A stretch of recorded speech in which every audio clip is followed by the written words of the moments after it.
नमस्कार, मैं हूं मनीषा बोंद्रे और आप देख रहे हैं केसरी उजाला न्यूज। विधानसभा चुनाव को अभी कुछ ही दिन बाकी है। ऐसे में सभी पार्टियां विधानसभा चुनाव में जीत पाने के लिए अपनी ओर से ताकत लगा रहे हैं। ऐसे में अभी महाविकास आघाड़ी की बैठक हुई है, जिसमें कांग्रेस नेता विजय वडेट्टीवार ने कहा कि 16 अगस्त को शंमुकानंद हॉल में राज्य स्तरीय बैठक होगी, जिसमें महाविकास आघाड़ी के सभी बड़े नेता शामिल होंगे। साथ ही 20 अगस्त को राजीव गांधी की जयंती के अवसर पर कांग्रेस की रैली निकाली जाएगी। इस बात की जानकारी विजय वडेट्टीवार ने दी है। धोरणात्मक चर्चेवर अधिक आमचा भर होता। तीनही पक्षांनी मिळून या राज्यामध्ये उत्तम सरकार दिलेलं आहे हे महाराष्ट्रातील जनतेला ठाऊक आहे।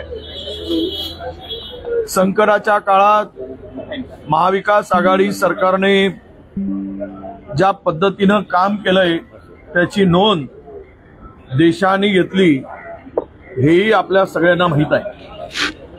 म्हणून तीनही पक्षाच्या प्रमुख नेत्यांच्या आजच्या बैठकीमध्ये एक धोरणात्मक आम्ही चर्चा केली।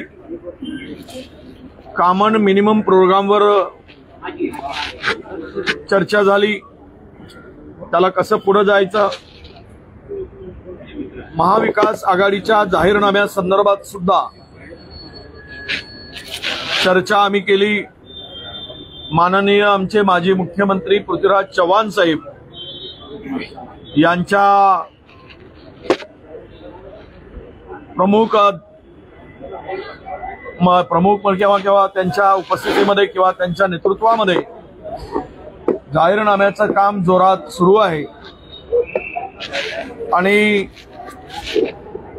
या सगळ्यामध्ये ही चर्चा झाल्यानंतर 16 तारखेला शंमुकानंद हॉलमध्ये तीनही पक्षाच्या प्रमुख नेत्यांची पदाधिकाऱ्यांचा मेळावा राज्यस्तरीय मेळाव्याचं आयोजन 16 ऑगस्टला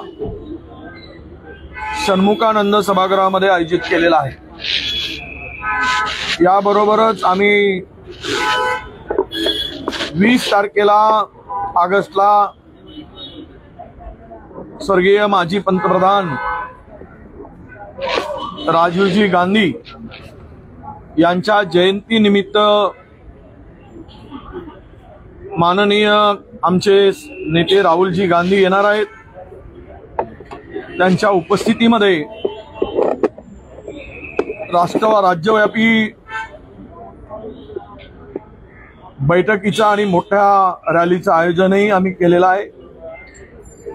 याही कार्यक्रमामध्ये मान्यवर नेत्यांनी उपस्थित राहावं अशी विनंती सुद्धा आम्ही केलेली आहे। या 16 तारखेचा कार्यक्रम हा अत्यंत महाराष्ट्रातील शेवटच्या जिल्ह्यातील तीनही पक्षाचे प्रमुख त्या मेळाव्याला उपस्थित राहतील। एक उत्तम सरकार देण्याच्या दृष्टीनं त्याचा शुभारंभ महाराष्ट्रामध्ये शंमुकानंद सभागृहामध्ये त्या रॅलीने होणार आहे।